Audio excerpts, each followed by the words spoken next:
Pagpalang araw sa ating lahat mga lods. So ito na, mag-umpisa na tayo magkikil o maglimbas mga lods. So sabi sa ating kaibigan dyan na nag-comment, kikil. So ito na lods. So may marking na tayo sa may bandang itaas at saka bandang ibaba. So tatanggalin muna natin ha. So ito na yun mga lods, tatanggalin na natin. So lagyan natin ng kunting tila para hindi naman magasgas yung butterfly bulb natin. Okay, ito na.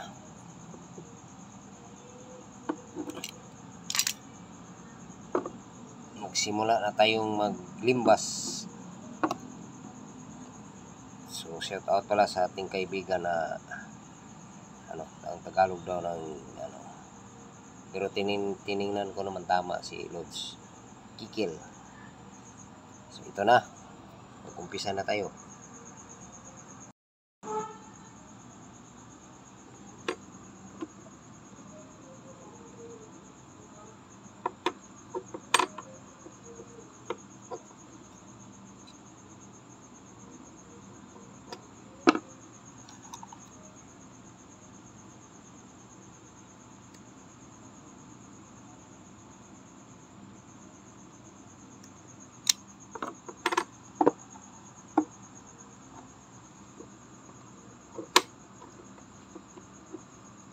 So nakaslanting yan mga lods, yung natin, position ng ating kikil o limbas.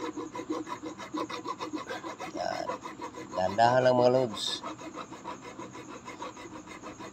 Sa mga medyo malinaw pa ng mata, siguro walang problema yan, kayo mahirapan. Ako, 4 na yung mata ko. So yan lang, pa kunti-kuntian ng mga lods. Pagkatapos pasok natin yan sa housing ng carburetor. Tingnan natin kung medyo na ba, nahulog. So dito naman tayo sa kabila, ganyan pa rin, may marking tayo, ganito. So dito tayo, isa tayo, medyo dito lang tayo mga lods. Ito, kikil lang, limbas lang mga lods, dahan-dahan, saka trial and error mga lods.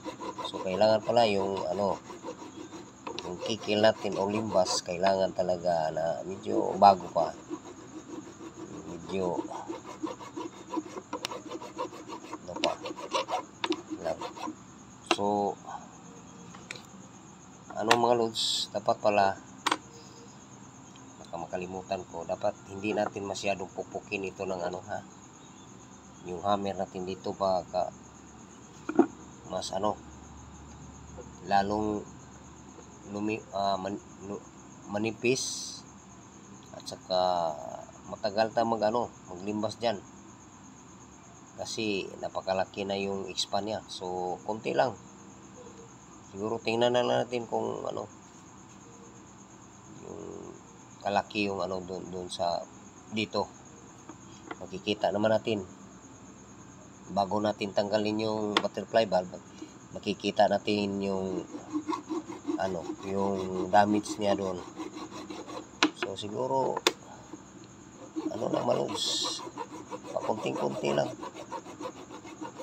yan, makikita naman natin yung arc niya. Try natin to. Lang yung sa akin mga lods, hindi ko masyadong pupukin ito ng hammer para hindi masyadong mag-expand ng malaki, tapos tagal na tayo limbas. So nasa sa atin na yun. Tingnan lang, lang, approximate lang natin. Hindi lang natin masyadong palakihin yung pag-expand para naman hindi tayo mahirapan maglimbas, halimbawa ito, konti lang yung pina-expand ko, so madali lang, tsaka bago tong ko. Okay, try natin ipasok. Sana ba yun? So, tingnan natin yung ano ha, yung slanting niya. Kailangan, ano, sa slanting, halimbawa, ito, nakaganon. Ganyan ang slanting niya. So, kailangan ito po yung, ano natin, front natin dito sa carb. Yung iba kasi yung tanggal, may na-encounter na ako dito, marami na.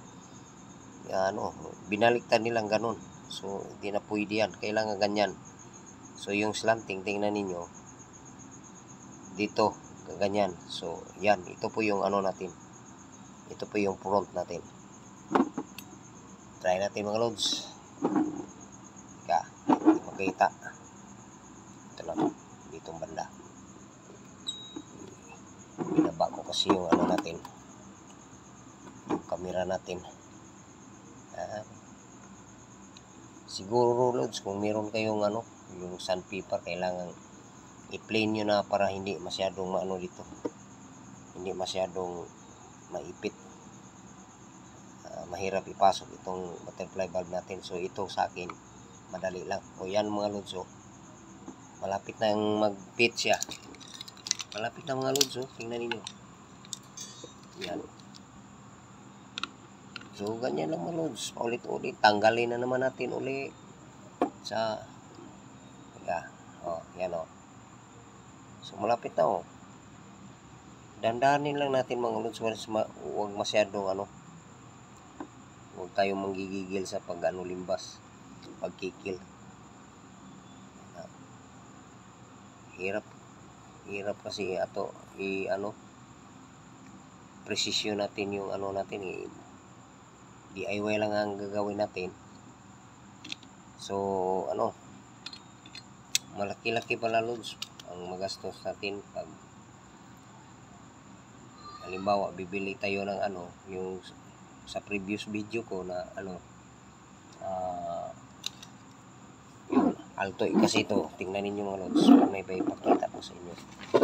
Ito po yung ano, yung alto na hindi pa ito masyadong gastado. Tingnan niyo, wala na po yung butterfly bulb. So binili ko pala ito ng ano, 1,000 lang lods. Bagong-bago pa pala na. Doon na sa ano ito.